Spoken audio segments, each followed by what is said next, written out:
Hey everybody, how's it going? I'm Chase Jarvis. Welcome to another episode of Chase Jarvis Live here on CreativeLive. You're tuned into the 30 Days of Genius series. If you're new to the series, boy, that's where I sit down with the world's top creatives and entrepreneurs, thought leaders, and extract actionable insights that you can apply to your day-to-day to help you live your dreams in career, hobby, and in life. If you're new to the series, go to creativelive.com/30 Days of Genius, the number 30 Days of Genius. All you gotta do is click that blue button and then you get one of these badass interviews in your inbox every day for 30 days. You'll thank me later, I promise. My guest today, he blew up the wine business first, took his parents' business from like 3 million to 50 million in just a few years. Then he started a digital agency that's now one of the fastest growing digital agencies in the world. He's a New York Times best-selling author of many books. Most recently, this one right here, the AskGaryVee book. My guest is none other than Mr. Gary Vaynerchuk.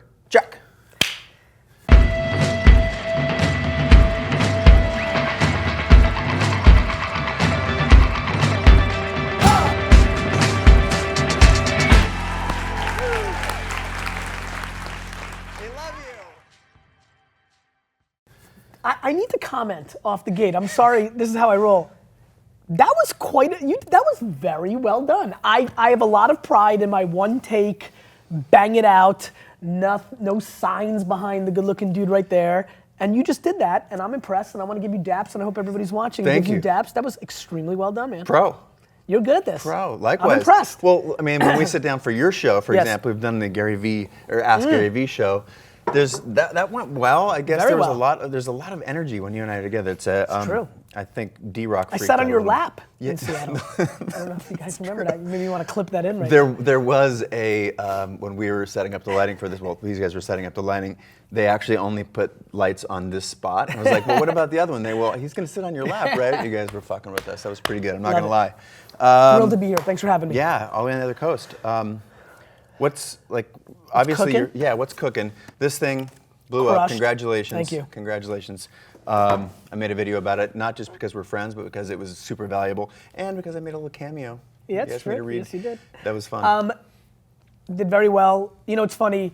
I've started saying this out loud for the first time. I don't like to talk in third person, so I never thought about it this way. I never allowed myself. But there's clearly, I'm living two lives. I'm clearly living Gary Vaynerchuk, the CEO of VaynerMedia, and like running businesses, an investor, running a large venture fund. And then there's this Gary V character that is my side hustle. And the truth is, and I think most of you that are watching right now that have consumed me once, twice, 0 times, 4 times, will not believe this. I think people that really know me, know this to be true. I love being Gary Vaynerchuk operate. I'm a businessman. Yeah. I'm thrilled that I ended up having the charisma and showmanship that has made it valuable in today's 17 cameras. My phone is my camera, content at scale. You know. Speaking of, you should do some stuff on this thing. Nice catch. In the dark, nonetheless. Very nice catch. So I'm in this great spot right now. We're literally on the flight to LA yesterday from New York, where I was. On the Wi-Fi, told my assistants, I'm like, hey, I need you to look at my calendar for the next 100 days. I need you to help me from me. I need to be the CEO of this company, not do every interview, podcast. Right. And so that could go on forever. That's one it could go on forever. Yeah. I love it, but I've gotten my fix. Yeah. I've gotten my sizzle fix. I've been on every podcast. I'm sorry for all of you that do that. I've been heavily on the show for 2 years. I've been doing the Daily V. I'm hardcore Snapchat, and I'm happy right now because I'm having a lot of business meetings, operational meetings. And so what's happening is I'm going through my motions that I'm very thankful for, which is I'm living my dream, which is the professional chase of buying the New York Jets. And I'm also in a nice place as a dad and a husband and a friend. I'm even in my 18-hour days that I work, I'm finding time to be all in on the weekends and vacations. And you know, this is the week, I don't know when this airs, but this is the week of the NFL draft. So I flew from LA to San Francisco this morning at 6 o'clock. We're doing this. I got a couple meetings. In a couple hours, I'm flying from here to Atlanta to South Carolina. I'm doing an event in South Carolina and a business meeting. But then I'm flying up to Westchester at 5 o'clock in the afternoon, 6 o'clock in the afternoon, and going to watch the NFL draft with my brother and my buddies. And so, you know, hacking. Yeah. What's the, I think both of us carry the persona is a wrong word. I don't like talking about it in that, but we sort of get characterized as hustle. Yeah. And thanks to you, I'm on Snapchat. It's my favorite platform right now. I'm having so much fun with it. I don't know if you know this, What? and I don't know if you guys edit or how you guys want to clip. One of the first times publicly I talked about Snapchat's ROI was when we were together in 2013. Yep. When somebody asked, "What if I'm a photographer? What should I be focused on?" This is 3 years ago. Yeah. And I was like, Snapchat, and everybody's like, what? So mainly I'm asking him to edit that into this interview for you guys, just because I want the humble brag. Plus I also like seeing my fat face. That was actually my height of weight. For example, I would tell you if I'm a photographer right now, the number one place I would build an audience on, number one. Can I guess? No, you'd take it. I think I kind of previewed it. Oh, you did actually. That's why I don't want you to get credit. I don't want you to get credit amongst the audience. The number one place I think that they should be building an audience on is Snapchat. Let me explain why. So Snapchat, for people that are watching, the talk is about naked selfies, right? And all this jargon. The reality is, boom. The reality is that Snapchat is the one place that you can almost guarantee consumption. Because the picture disappears, people actually click it and look at it for those 8 seconds. Whereas in Twitter and Facebook, you don't see everything. You're just going through it too quickly. Whereas in Snapchat, you actually give that photo, oh, by the way, you give it those 7, 10, 11 seconds. I've been able to drive much bigger business results, trending topics on Twitter through Snapchat over the last 2 months than I've been able to do through any other platform. If I'm a photographer, the ability for me to take a photo and then send it to my Snapchat audience and actually have it consumed and right on top of it, unless you're a purist, I get it, you know. But the truth is, that to me is a place where they need to be paying attention to. And so it goes on and on and on. Just like if I was a filmmaker or a video person, I'd be very much paying attention to Vine and trying to figure out how to make 6-second micro videos that bring awareness to me, that leads me to gateway you to my YouTube, which lets you to gateway me to hiring me. It's just this evolution of opportunity. The awareness funnel starts now on social networks and on mobile devices, and the people that realize how to storytell there, because that's where the consumer's attention is. When they figure out that, they then have an at-bat to be able to do what they need to be doing. Got it. Anyway, But so I know I'm excited. We characterize the hustle. I'm a hustler. Yeah, but I feel like I get the same moniker. And more than business questions, I think, because people can apply hustle to any discipline. Yep.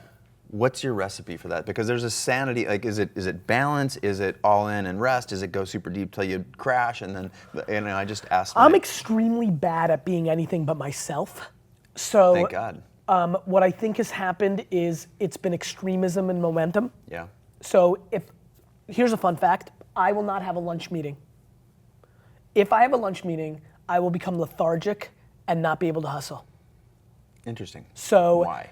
I don't know. Maybe it's the food. Maybe because in my 20s, from 22 to 30, running Wine Library, being a retailer, I never ate breakfast and lunch. And so I don't know if my body's been conditioned that when I eat, get tired, because I used to eat dinner at 10 p.m. and like have all 4,000 calories in 1 second. It's like a snake, right? You eat once a day. It's what it was. Yeah. I think I'm extreme and momentum, meaning go, and then, I'm dead. Same. And when I say dead on Friday night, Friday at 11 p.m., I'm finished. Because what I put on the field from 6 a.m. Monday to Friday at 11 p.m., I know I'm in the top 0.01% of actual hours, because I'm really, I am going 6 to 12, 6 to 10. Yes, Yeah. The earliest that I will come home is 11 p.m. at night. But so I think this is the answer that the people at home want is that something that you taught yourself to do, or is that you? Because I know it's me. I think it's something my parents taught me a little bit, because I watched my dad do it. Yeah. I think it's in me. Yeah. I think it's also the thing that I think is the most practical. So if you're watching right now, here's an important thing to say. You're not going to become more talented. You can work on your talents to get them to a higher level, but it's incremental. Sure. I'm not going to become an unbelievable all-time artist or videographer or photographer or painter or rapper or surfer or frisbee player. I'm just not. All of those things I can become better at. The one thing you can control, I feel, is time.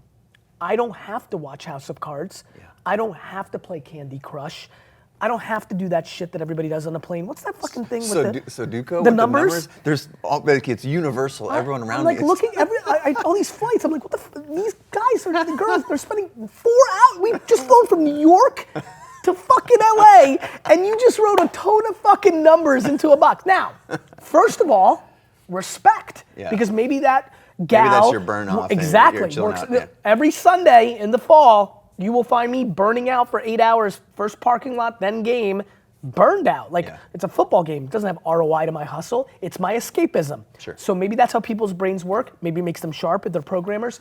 But if you're, I would say this, Chase, if you're watching and you complain, this is a new way that I'm framing this conversation. All of my advice, all of my extremism, all of the way that you guys judge me is fine if you don't complain.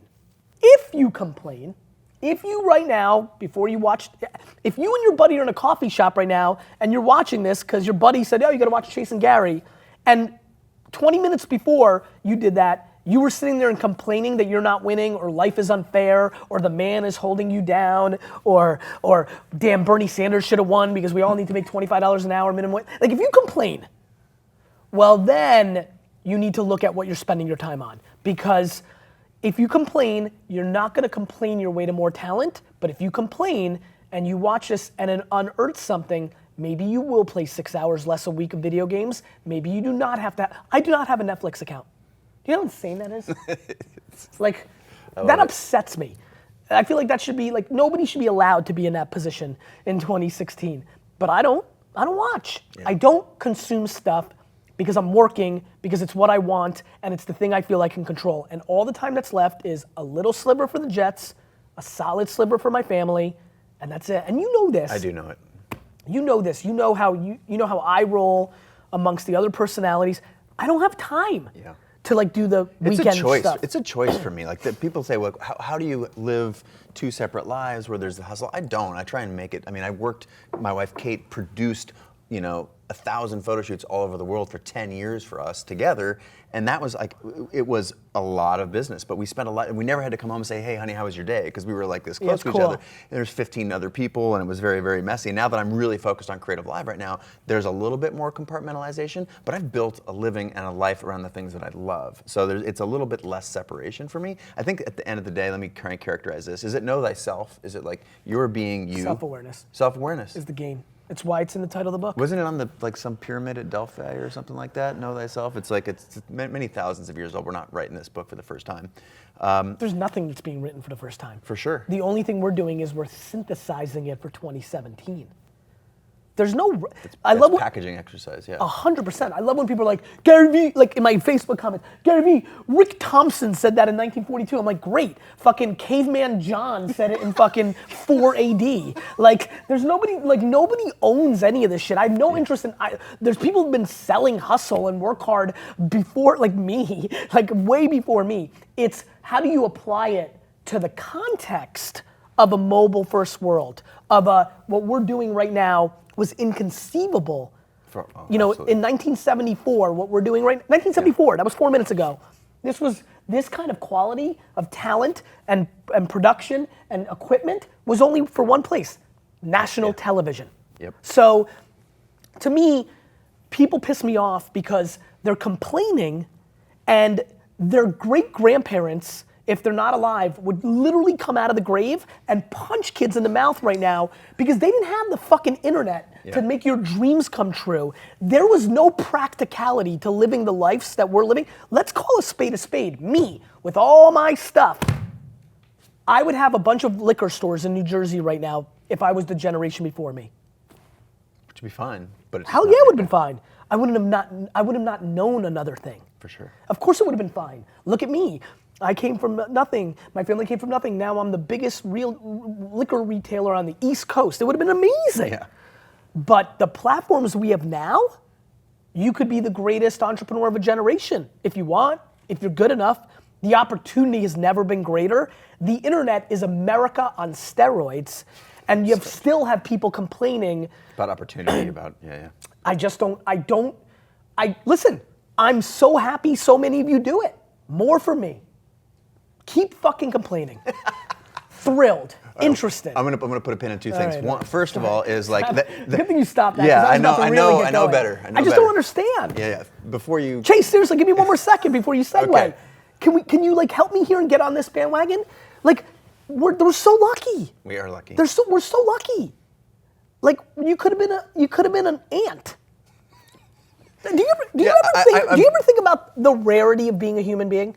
I don't. Let me help you. Okay. The fucking math of actually becoming a human being is impossible. I can't think about that because it paralyzes me, but the reality is that if you even take it outside of just becoming human, but being born in a place where there is opportunity, where you do have access to Can we make a rule resources. right now? Yes. If you were a white man in America, you should go to jail for complaining. New rule. New rule. If you were a white man in America, you are at the 1% of the 1%, even if you were born with $0. It's just the truth. This is the #1 market. Being a white man is the born-in fucking leadership role. It's just the truth. And that's the new rule. Okay, well, let's try and add some actionable insights for the people who, Here's an actionable insight. Sure. If you're a white man, stop fucking complaining. Thing one. Thing two, we're going to try and address the rest of that, the 99%, Yes. in the next 25 minutes here. And I want to do two things. One, the fact that we talked about now we're in this very special time. Why don't you turn some sort of live streaming thing on, whether it's Facebook Live or just actually we'll do a little meta thing right now. Okay. And you can ask Nasa if you want to ask some questions. Actually, why don't you scoot over? Yeah. You guys are not ready to move all these cameras, but press go on that thing. And so we'll live this in real time as a part of the show. Yeah. More on me, a little bit less on him. Much more on me. It crashed. Ending live Again, video. yeah. So. Perfect. Exactly what I want. So while we're, I like a little bit of chaos here. So while we're waiting for Nasa, we'll do some Facebook Live. So the thing one I wanted to do was something that is like meta. So thing two is when we talk about actionable insights, one of the things that people talk about is hustle. The other, and you talk about effort, outworking people through time. What are some things that creators in particular have a disproportionate opportunity from other folks? We can talk about just creators to me have a big advantage on moving fast on undervalued real estate. So when I was pushing you like, hey Snapchat, it was because I knew that you would win. So I true. knew that I would see you in a couple of months and you would say exactly what you said in the beginning of the meeting. So because true. I'm like, you're a creator, you're a storyteller, you know what to do, and even though right now, because of the headlines and what you know of Snapchat right now, you're not thinking it's gonna be so great. But in 4 seconds, I mean, how long did it take you? It took me like literally a day before I figured out the app and realized that, oh my God, this is like, Big. It's big because it's so fast and so intimate, and like it's literally the fastest form of creativity that I've ever experienced. So I love, I used to shoot feature films, and then it was smaller videos, and now it's my whole sort of world is in a 10-second world, and I'm having so much fun. It's lightweight. It's a way to tell stories so fast. And restrictions create amazing storytelling. Absolutely, creativity.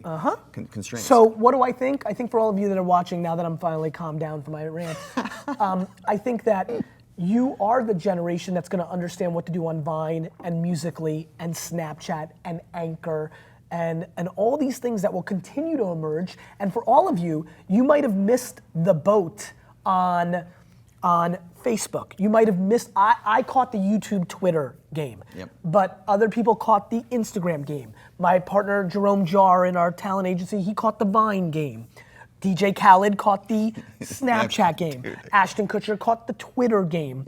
And there's gonna be people that are gonna catch the Facebook Live game. There's people that caught the Periscope game, the Blab game, and it goes on and on and on. And I think what the great thing is about our space is a lot of you watching right now is saying, damn it, I should have went all in on Instagram as a photographer 4 years ago. I've got great news for you. There's another thing. That's right, and you just go backwards, use it, learn it. Don't punt it, even though you're in last place and you're not proud of your following count. Never let following count be a self-esteem barometer. At all. Become a craftsman in it, because when the next Instagram comes, when the next photographer's eye-based platform comes, which it will, absolutely, you may move quicker this time because you learned from the last time. And it's funny, I told everybody to go on Twitter that knew that I was right about YouTube the year before, but I wasn't me and nobody listened. It was so fun for me in December and January to tell my homies to get on Snapchat. A lot more of you listened because I've got a little street cred now, and a lot have won. A lot have done really well. It's still super early. I'm not sure if it's sideways. We can't see the things that are coming in because it's sideways. No worries. But, so part of the Snapchat story, yes, I'm super grateful that you pushed me to do that early. Let's talk a little bit more about why the...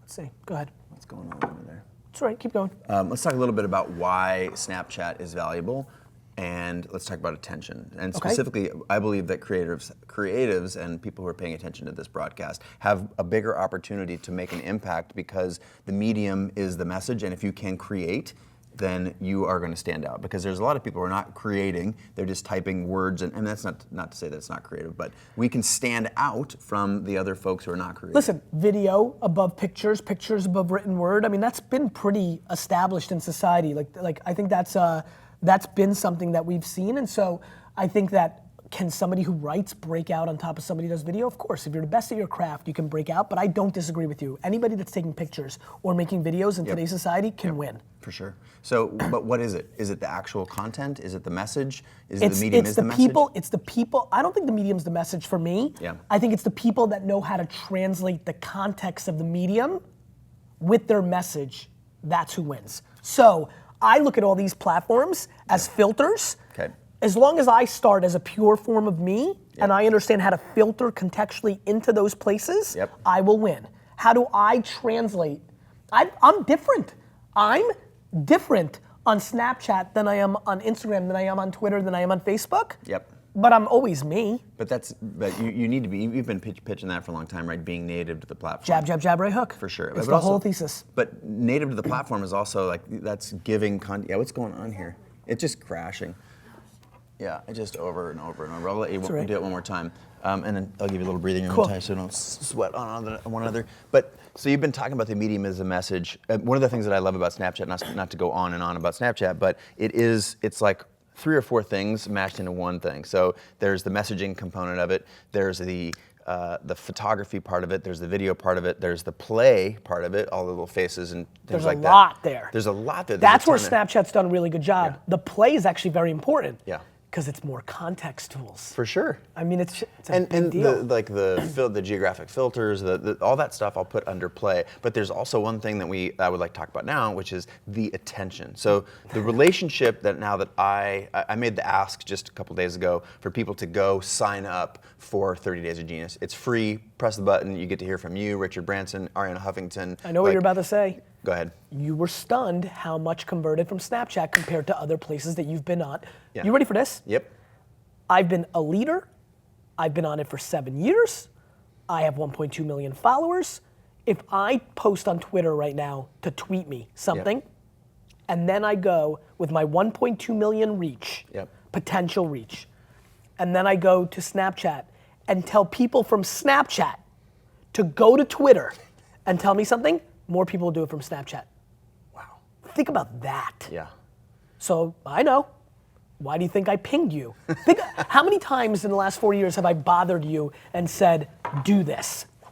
Not very many. How about, I don't know. 2, 3? Yeah, I mean, and honestly, I think you're kind of, I think it's the only one. I'm trying to think if there was anything, it's so rare. I'm trying to help you with the shit that you're No, but you know what I mean? Yes. No.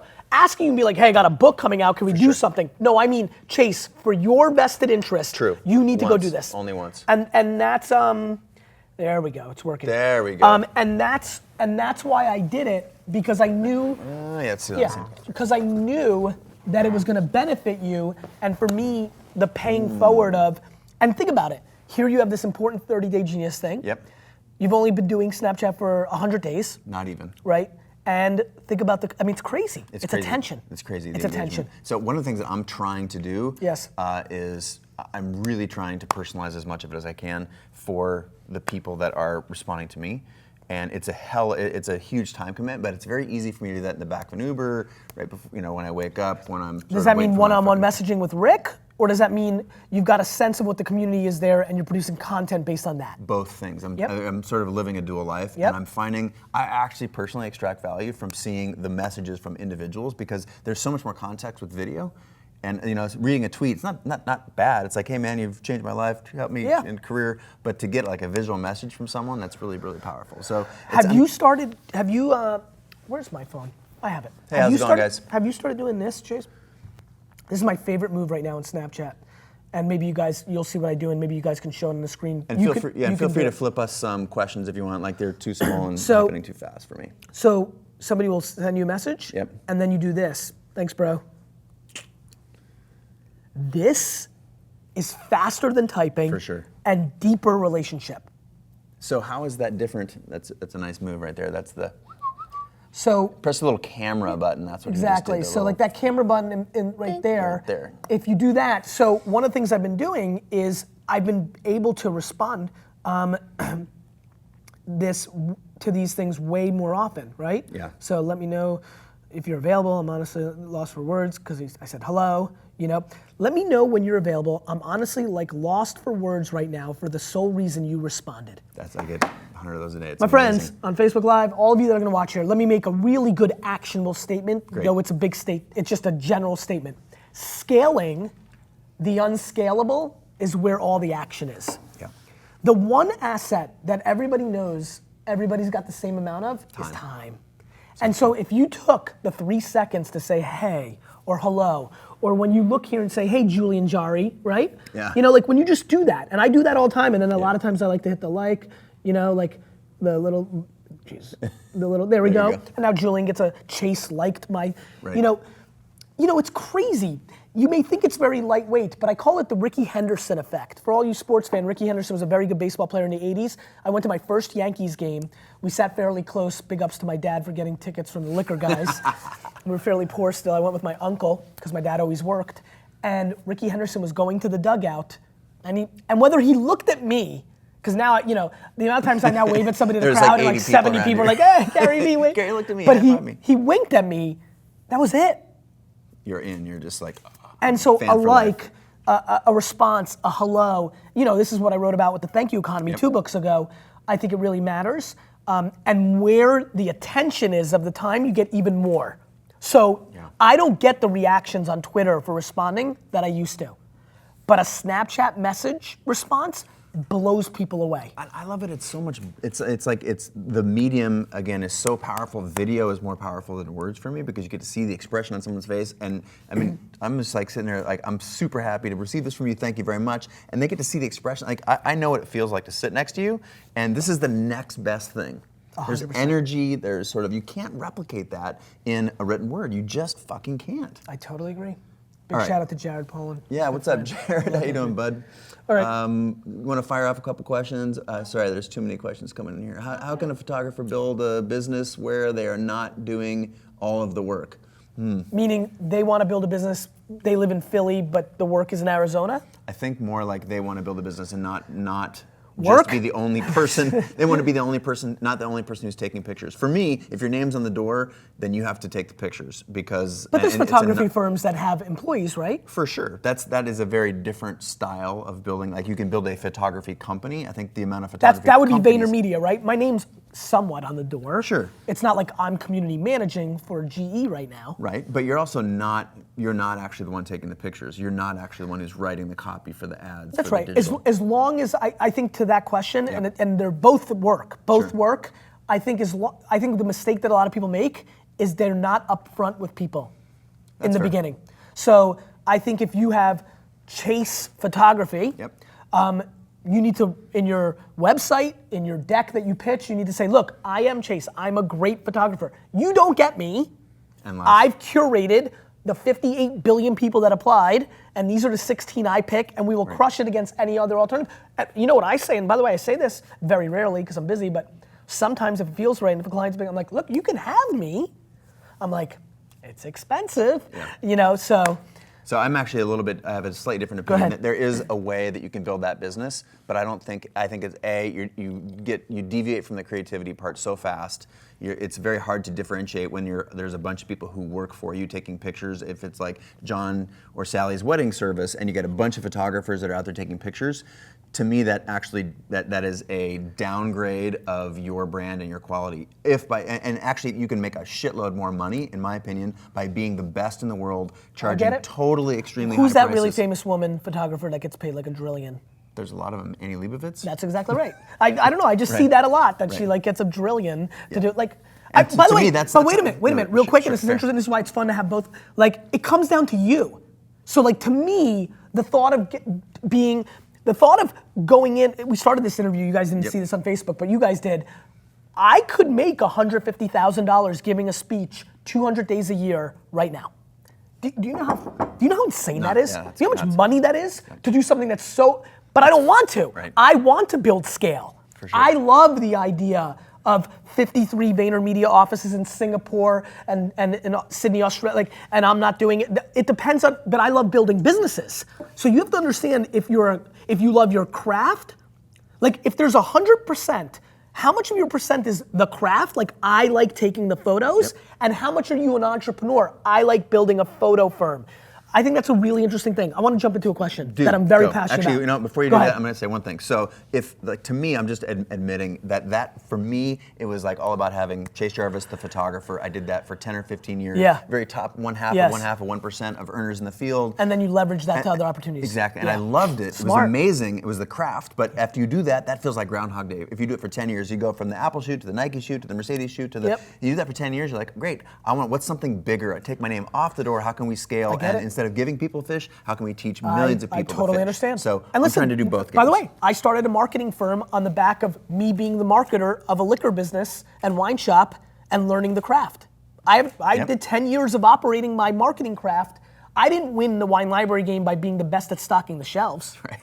So true. This guy's got a great question. Go to your question. Ely says, what do I tell the wife when I want to do more non-paid photography work to increase work for photography work?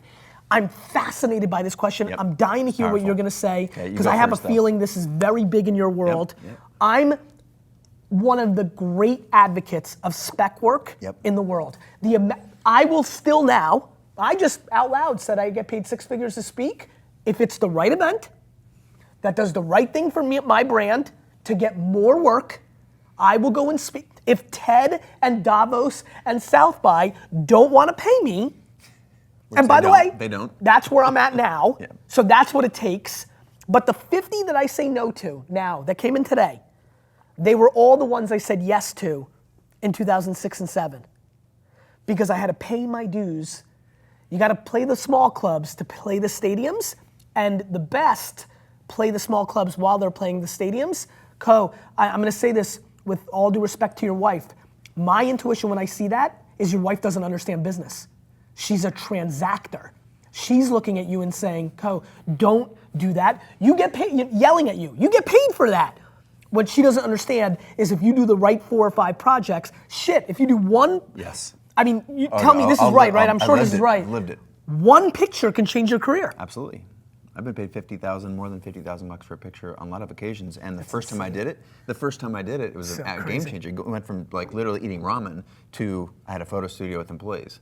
That's unbelievable. Yeah, it is, and that scale. Did you get paid for that photo? Oh yeah. Okay, well, so to me, the better part of the story, you fucked up my story, would have been is if you did it for. So I'm gonna actually here's the creator's response as like I know we're both creators, but in the photography world we're talking about. So I advocate one of two. Actually, I advocate one thing, and that is playing both games and stay the fuck out of the middle.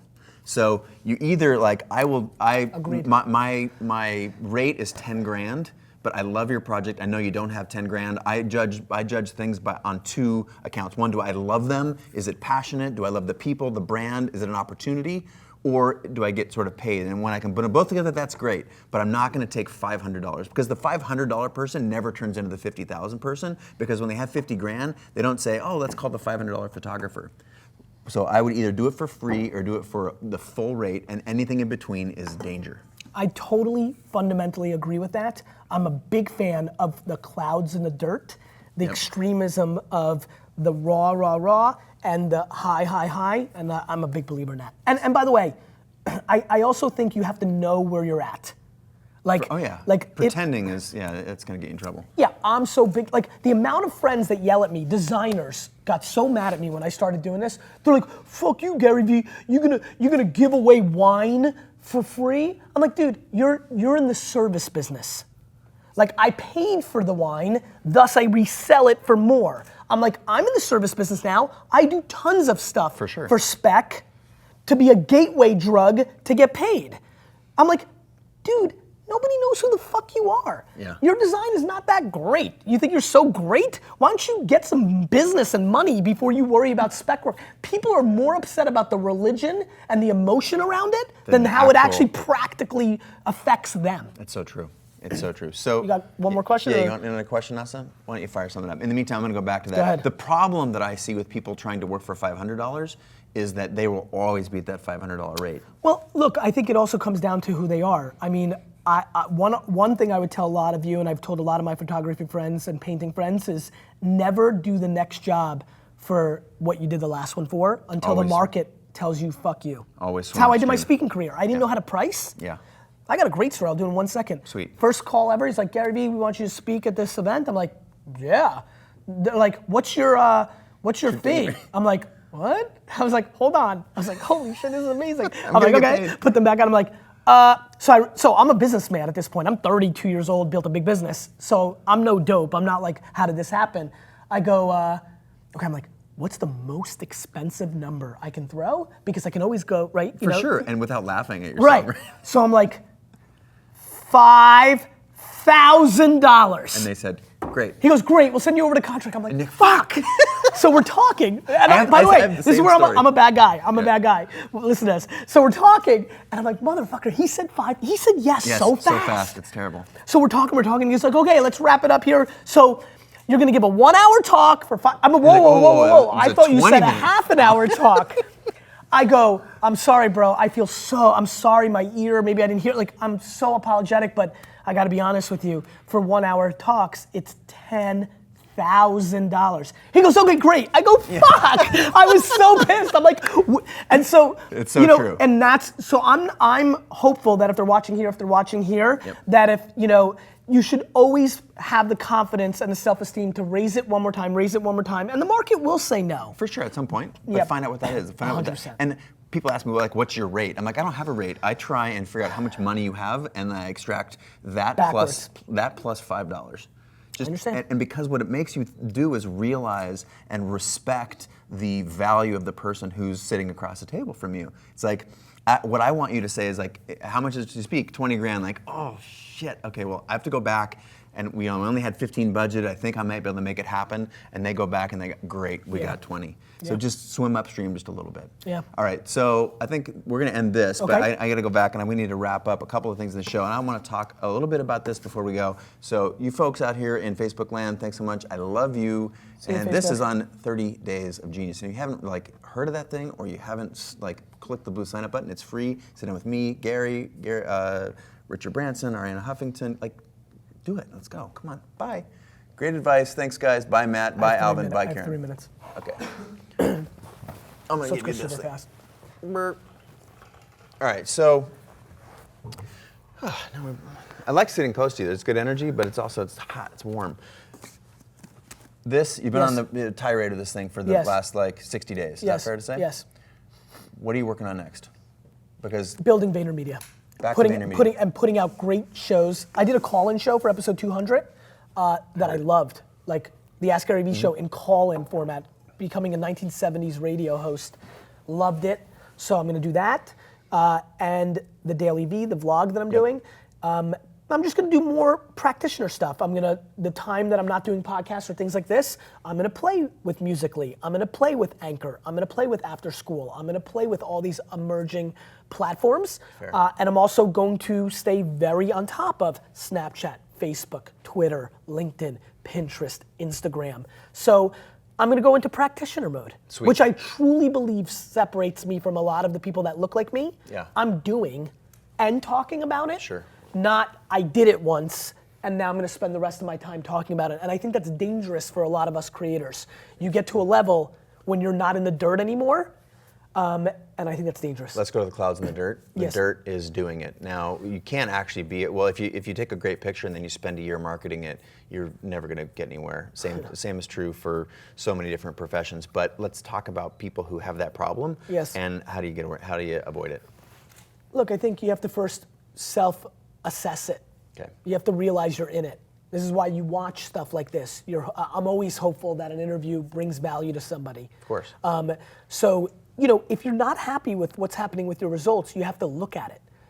Vayner has not won as many new business pitches lately. I'm looking at it very aggressively. Yeah. Because what I want to happen is not happening. Yeah. So if you've got this great picture and you've been marketing it for a year and you haven't sold it and nothing else is happening and your funds are drying up because you believe subjectively you have this great picture, I think that's probably a problem. Yeah, the marketplace. I think that's right. Right. So what's around the corner? Like what you mentioned 4 or 5 apps in a row there. You talked did. about Musical.ly. You talked did. about a couple others I didn't track. I think what's definitely around the corner is the continuation of this being the primary device in our society. Sure. And I think that the 40 and 50 and 60-year-olds are starting to realize it.